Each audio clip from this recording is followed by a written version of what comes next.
Assalamualaikum warahmatullahi wabarakatuh. Alhamdulillahirabbil alamin, wassalatu wassalamu ala asrafil anbiya'i wal mursalin wa ala alihi wa sahbihi ajmain, amma ba'du. Hadirin anu dimuliakeun ku Allah Subhanahu wa taala, urang pupuhan ieu catur urang dadasaran ieu carita kumanjatkeun puja hakikat kadat Allah Subhanahu wa taala anu alhamdulillah urang sadaya tiasa riung mungpulung patepung lawung patepang wajah emprak berbayak dina ieu patempatan. Anu mudah-mudahan kumpulna urang sadaya dina ieu patempatan singa jadikeun hiji ciri urang sadaya tiasa kumpul bebarengan dina surgana Allah, amin ya Allah ya rabbal alamin.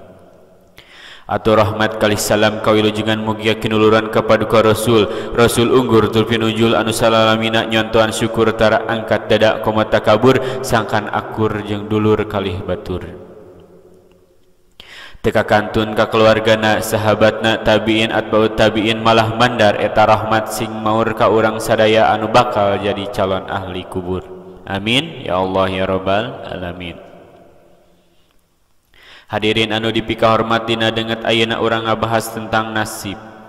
Naon margina sabab jalmi awam atawa anu lemah iman pasti mempermasalahkeun ieu. Aya kecap anu kaya semakin kaya, anu miskin semakin miskin.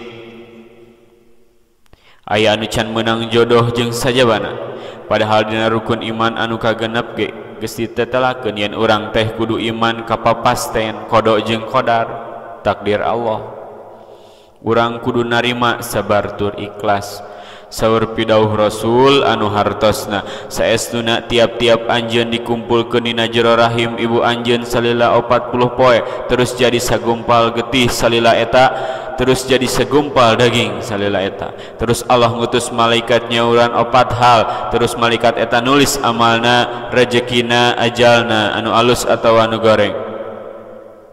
Terus ditiupkeun ruh ka sagumpal daging eta. Samemeh lahir urang teh geus boga takdir masing-masing. Jadi stop ngabandingkeun urang jeung batur. Nya pasti beda. Terus atuh kumaha soal rezeki, jodoh meni asa seret pisan. Urang kudu yakin lamun urang kasusahan saur Allah, innallaha la yughayyiru ma biqaumin hatta yughayyiru ma bi anfusihim. Hartosna saestuna Allah moal ngarobah kaayaan suatu kaum nepikeun ka aranjeuna ngarobah kana kaayaanana sorangan. Anu intina urang kudu usaha lamun hayang kaayaan urang robah tong cicing wae. Urang kudu ikhtiar dibarengan jeung ibadah anu khusyuk. Ari taeun sagala urusan teh hayang gampang jeung lancar, tapi salat ditinggalkeun wae nya hese atuh. Atuh mudah-mudahan sagala rupi kahirupan urang digampangkeun ku Allah Subhanahu wa taala jeung urang semakin getol kana usaha jeung ibadah, amin ya Allah ya rabbal alamin.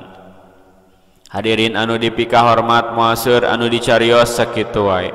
Sim kuring di alap cekap kirang langkung na ulah kirang-kirang hapunten. Wassalamualaikum warahmatullahi wabarakatuh.